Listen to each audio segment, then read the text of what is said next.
लेकिन इस बीच बांग्लादेश के हालात पर ममता बनर्जी ने भी बयान दिया है। ममता बनर्जी की तरफ से कहा गया कि भारत सरकार इस मुद्दे पर फैसला करेगी। उन्होंने ये भी कहा कि कोई भी पार्टी भड़काऊ बयान न दे, बंगाल और देश की शांति को बनाए रखें। ममता बनर्जी ने शांति की अपील की है, कहा है कि भारत सरकार इस पर नजर बनाए रख रही है और फैसला भी भारत सरकार करेगी। लेकिन साथ ही उन्होंने ये भी अपील की कि कोई भी भड़काऊ बयान न दे और हालात को भड़काने की कोशिश ना की जाए। लेकिन साथ ही आपको ढाका में किस तरह के हालात हैं ये वो भी दिखा देते हैं। ढाका में आगजनी की ये नई तस्वीर देखिए।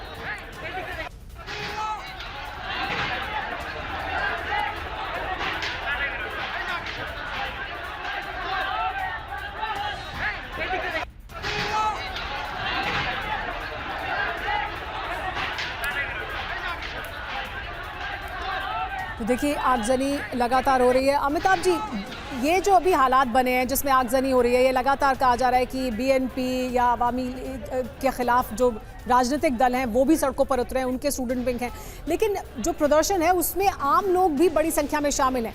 क्या शेख हसीना दोनों चीज़ों को अलग नहीं कर पाई, या वो जिस तरह से विपक्ष को लगातार बाहर रख रही थी, चुनाव में भी किस तरह से विपक्ष विहीन चुनाव हुआ था, क्या उस वजह से भी उनको और लेजिटिमेसी मिल गई और इस वजह से ये हालात बने? देखिए, पिछला चुनाव जो हुआ था जनवरी में, उसमें विदेश के जितने भी बड़े डेमोक्रेटिक स्टेट्स हैं, अमेरिका, ब्रिटेन, उन सब ने कहा था कि हम जितने भी अवामी लीग के कार्यकर्ता हैं उनको हम वीज़ा नहीं देंगे वहाँ आने का।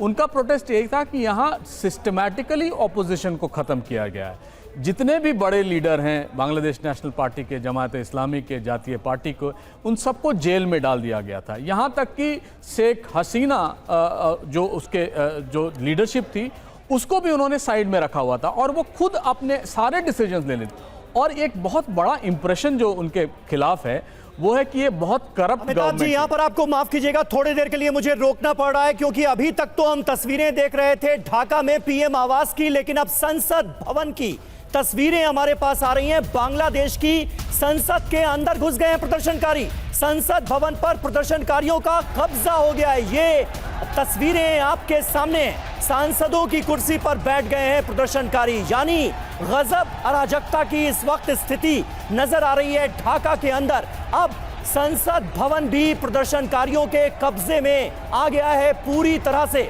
और जिसका जो मन कर रहा है वो संसद भवन के भीतर घुसकर बैठकर करता हुआ नजर आ रहा है। ये सांसदों की कुर्सी पर काबिज प्रदर्शनकारियों की तस्वीरें इस वक्त आपके सामने हैं। संसद के भीतर प्रदर्शनकारियों की भारी संख्या में मौजूदगी है, नारेबाजी की जा रही है और इस वक्त पूरा संसद भवन प्रदर्शनकारियों के कब्जे में नजर आ रहा है। अमिताभ जी, आप जो कह रहे थे उसको कंप्लीट कीजिए और साथ ही साथ इन तस्वीरों पर भी एक टिप्पणी आपकी चाहेंगे। गजब अराजकता का माहौल है सर। करप्ट हैं। एक प्रधानमंत्री ने खुद कहा था कि उनका एक नौकर $33 लाख उसके पास उसकी संपत्ति है और इन्होंने पब्लिकली क्लेम किया था, हालांकि नाम नहीं बताया था। तो एक इंप्रेशन ये भी हो गया था ये करप्ट है, डिक्टेटोरियल है, ऑपोजिशन को क्रश कर रही है और भारत समर्थन बहुत ज्यादा मिल रहा है। और इसके चलते ये सारा विरोध अब जो आपके सामने दिख रहा है वो सारा, देखिए, ऑपोजिशन का नहीं रहना भी एक बहुत बड़ा खतरे की घंटी है, क्योंकि वो प्रेशर वॉल जो होता है लोगों का एजिटेशन में, वो निकल नहीं पाता है। यहाँ बिल्कुल वही हुआ। अपनी बात पूरी कीजिएगा, लेकिन देखिए ये तस्वीरें शेख हसीना के जो पार्टी का दफ्तर है उसमें आगजनी की तस्वीरें, और देखिए साथ ही जो झंडे आप इस वक्त देख रहे हैं ये जो बीएनपी पार्टी है उसकी तस्वीरें हैं। ये वो झंडे लेकर यहाँ पर मौजूद हैं लोग। तो आम लोग हैं, लेकिन आम लोगों के साथ साथ राजनीतिक दलों के जो प्रतिनिधि हैं वो हैं, कार्यकर्ता हैं, नेता हैं, वो भी मौजूद हैं, इस भीड़ का हिस्सा हैं वो। और हम देख रहे हैं लगातार कि अवामी लीग के खिलाफ तो आक्रोश है ही, लेकिन जो दूसरे दल हैं उनके झंडे लेकर प्रदर्शन कर रहे हैं लोग। तो यही बड़ा सवाल है कि ये जो अराजकता हो रही है इसमें क्या शेख हसीना हालात को भांपने में चूक कर गई? वो जिस तरह से काम कर रही थी उसमें लोगों के बीच जो विपक्ष है वो इस बात को बताने और पहुंचाने में। कमर आगा साहब, आप भी जो बात कर रहे थे, अगर मैं वापस आपके पास आऊं, हम संसद की तस्वीरें दिखा रहे हैं, हम सड़कों पर दिखा रहे हैं कि आगजनी हो रही है, और उससे पहले कुछ देर पहले जो आर्मी चीफों में कह चुके हैं कि पुलिस के खिलाफ क्योंकि गुस्सा है तो पुलिस पीछे हट जाए, कोई गोली नहीं चलाएगा। हालात को नियंत्रित करने की कोशिश सेना द्वारा क्या की जा रही है? क्योंकि अब तक फ्लैग मार्च होता हुआ दिखाई देता, कहीं पर प्रेजेंस दिखाई देती सेना की, तो क्या जो आप कह रहे थे उसमें तर्क फिर दिखाई देता है कि अभी इस तरह के हालात बने रहना देना चाहते हैं वो कुछ देर? मुझे ऐसे ही लगता है भाई, एक तरफ कहते हैं शूट एट साइड की ऑर्डर और सेना का डिप्लॉयमेंट नजर नहीं आ रहा कहीं। पुलिस पहले ही हट गई है, कंट्रोल से बाहर हो गई थी। वो कल से कह रही थी कि हमारा कंट्रोल नहीं हो पा रहा। पहले सेना ने कहा कि हम जनता के साथ हैं, शेख हसीना की से कोऑपरेट करना बंद किया, फिर आज वो उनको मुल्क छोड़ना पड़ा, और फिर उसके बाद उन्हीं ने कहा कि हमने सेना ने सत्ता ले ली है। कमर साहब माफ कीजिएगा, आप बात पूरी करिए, लेकिन हम तस्वीरें दिखा दें। ये ढाका में आगजनी की तस्वीरें, और देखिए किस तरह की आग लगी हुई है, किस तरह की भीषण आग लगाई गई है, और आसमान में कितनी दूर तक ये धुआं उठता हुआ दिखाई दे रहा है। जी कमर साहब बात पूरी करें अपनी। तो क्या सेना आपके मुताबिक एक रणनीति के तहत ही कर रही है? ये जान के वो अलाउ कर रहे हैं थोड़ी देर, और मेरा ख्याल है उसके बाद ये मार्शल लॉ ही लगाएंगे। और दूसरी बात ये कि ये जो तत्व हैं अराजकता फैला रहे हैं, ये बहुत ट्रेंड है, इन्हीं ने पाकिस्तान में ट्रेनिंग ली है। ये वही लोग हैं जो हुजी और दूसरे आतंकवादी संगठनों से जुड़े हुए थे, और ये एक्सपर्टाइज है इनकी कम समय में ज्यादा जगह के ऊपर अराजकता फैला देना। जनता के बीच में घुस जाते हैं, वहाँ ये सब काम करते हैं, और उसके बाद एक हो जाता है। दूसरी बात ये भी है कि वहाँ के ऊपर जो थी काफी समय से ये बिल्कुल टच में नहीं थी शेख हसीना, और उनको पता ही नहीं था कि क्या हो रहा है, कैसे हो रहा है। जबकि वो जानती थी कि इलेक्शन वो किसी तरह से जीत गई हैं, बहुत कम वोटों से जीती थी। उसके बाद तो कम से कम उनको ध्यान देना जी बिल्कुल। खबर आ गई था इकोनॉमी के ऊपर और दूसरी चीजों। गरीबी बहुत है जी, फ्लड वहां पे ऐसा आता है जिसकी कोई है नहीं। बरसात में एग्रीकल्चर सब बिगड़ गई है, सूखा पड़ने लगता है बाद में कुछ एरियाज में। तो कोई निजाम वो चल नहीं रहा था बांग्लादेश के अंदर, जिसकी वजह से आम जनता बहुत नाराज थी, और उसका गुस्सा हमको देखने को भी मिल रहा है। उसके बीच में ये भी अराजकता वाले जो तत्व रहते हैं वो भी जुड़ गए हैं, और खतरा इस बात का है कि ये फैल जाएगा, और फिर ये कि सारा सबसे ज्यादा गुस्सा जो उतरता है वो माइनॉरिटीज पे उतरता है। वहां पे अगर ऐसा हुआ, नहीं कंट्रोल हुआ जल्दी, तो पलायन भी शुरू हो जाएगा वहां से भारत की तरफ, खास बिल्कुल। और अगर हिंसा का दायरा इसी तरह से बढ़ता रहा तो हालात को संभालना और भी ज्यादा मुश्किल हो जाएगा। सुमित, ये बहुत चिंताजनक तस्वीरें ढाका से सामने आ रही हैं। किस बड़े पैमाने पर आगजनी हुई है ये अब सीधे तौर पर नजर आ रहा है। और कमर आगा साहब ने बहुत इंपॉर्टेंट बात कही कि पाकिस्तान समर्थित कुछ संगठन इस हिंसा को हवा देने का काम कर रहे हैं, और वो फुल्ली ट्रेन्ड ऑर्गेनाइजेशंस हैं। इस तरह के हालात में आग में घी डालने का वो अक्सर काम इससे पहले भी कर चुके हैं। देखिए बिल्कुल, तारिक रहमान का नाम इसमें सबसे ऊपर आता है। लगातार अपोजिशन पार्टी के बड़े लीडर है, एक बिजनेसमैन है, और कहा यह जाता है कि उनके ऊपर आईएसआई का बहुत बड़ा हाथ है, उनको लगातार सपोर्ट किया जा रहा है। और लंदन बेस्ड एक ऐसे ना सिर्फ बिजनेसमैन है बल्कि पॉलिटिकल पार्टी के लीडर है जो लगातार आईएसआई के इन्फ्लुएंस में काम करते हैं। और यही वजह है कि देखिए पाकिस्तान के हाथ होने को इसमें से बिल्कुल भी हटाया नहीं जा सकता। लगातार वहां की जो एजेंसीज है, वहां की जो एम्बेसी है, वो इसको लेकर काफी लंबे समय से काम कर रही थी। और तारिक रहमान का नाम हमेशा कई इंटेलिजेंस रिपोर्ट में, कई चीजों में, यहां तक कि जो पीएमओ ऑफिस है बांग्लादेश का, उसमें भी सामने आया था कि कैसे लगातार पाकिस्तान के साथ मिलकर वो काम कर रहे हैं। तो निश्चित तौर पर पाकिस्तान के नाम को दरकरार आप नहीं कर सकते, लेकिन ये जरूर है कि वहां पर लोगों के सेंटिमेंट्स को, वहां के, अब ये कोई नया ताजा मामला नहीं है समीर, ये 2018 से चलती हुई आई चीज है जिसको लगातार कैश किया गया, जिसको लगातार बढ़ाया गया। और पिछले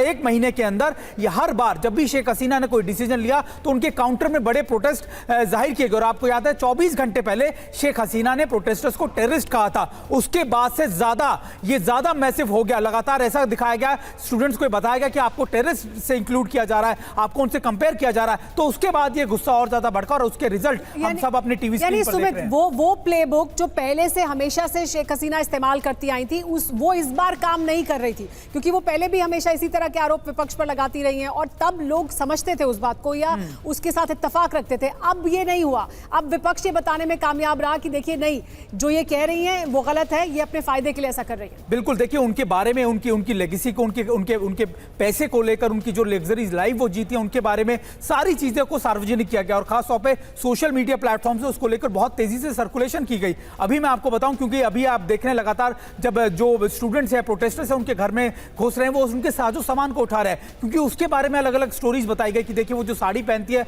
वो लाखों में होती है, उनके उनके जो कॉस्मेटिक्स होते हैं वो भी लाखों में होते हैं, वो बाहर लंदन से आते हैं। तो निश्चित तौर पर एक तरीके का लोगों में गुस्सा था उनके कामों को लेकर, उनके लगातार उनके करप्शन को लेकर, और यही वजह है कि उन सारी चीजों को एक तरीके से स्पार्क दिया गया, उसको बढ़ाया गया ताकि लोगों का ये गुस्सा एक बड़े रिवॉल्ट में, एक बड़े कॉन्फ्लिक्ट में या फिर सिविल वॉर में कन्वर्ट हो जाए। बिल्कुल सही बात है, और वो होता हुआ भी इस वक्त हमें नजर आ रहा है ढाका की सड़कों पर। अमिताभ जी, अब आगे क्या? शेख हसीना ने देश छोड़ दिया है, आर्मी ने यह कह दिया है कि वो अंतरिम सरकार का गठन करने जा रहे हैं, सारी जिम्मेदारियां अपने हाथों में लेने जा रहे हैं। अब आगे क्या? बांग्लादेश को आगे कौन चलाएगा?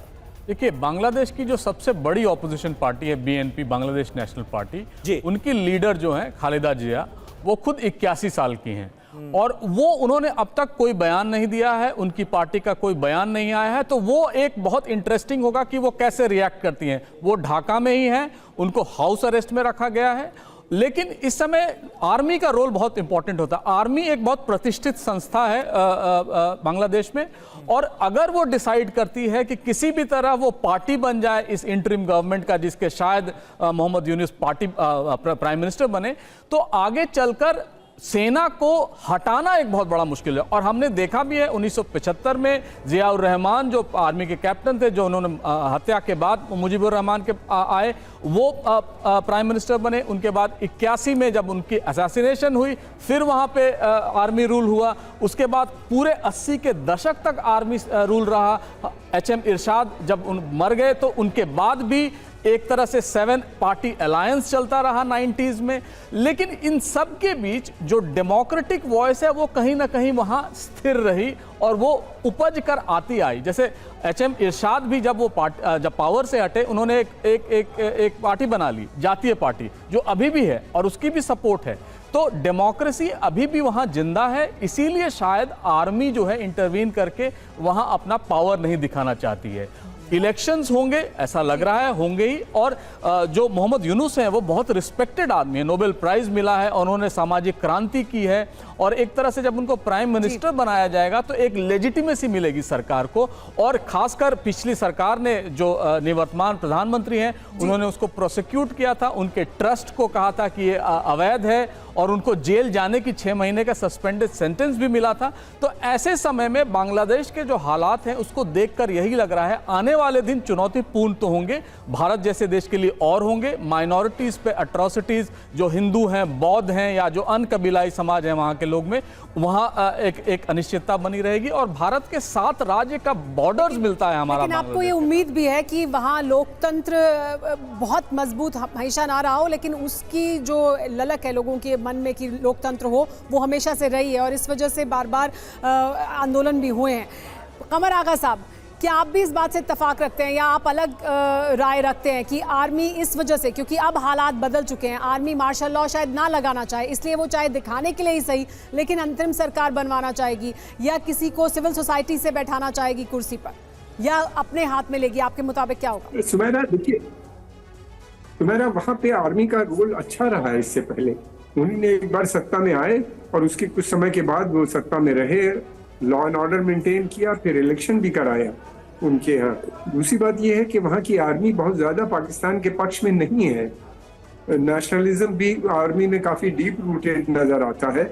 और दूसरी बात यह है कि जो शेख हसीना ने एक सबसे बड़ी गलती ये की कि इस्लामिस्ट फोर्सेस से बजाय उनको कंटेन करने की, उनसे जो कंप्रोमाइजेज उनके किए, उनकी बहुत सी बातें मानने लगी, उसकी वजह से वो और स्ट्रांग होते चले गए। बिल्कुल बिल्कुल खबर आगा साहब। और देखिए, इस बीच एक बड़ी खबर इस वक्त हमारे पास आ रही है। हिंडन एयरबेस पर शेख हसीना का विमान लैंड हुआ है।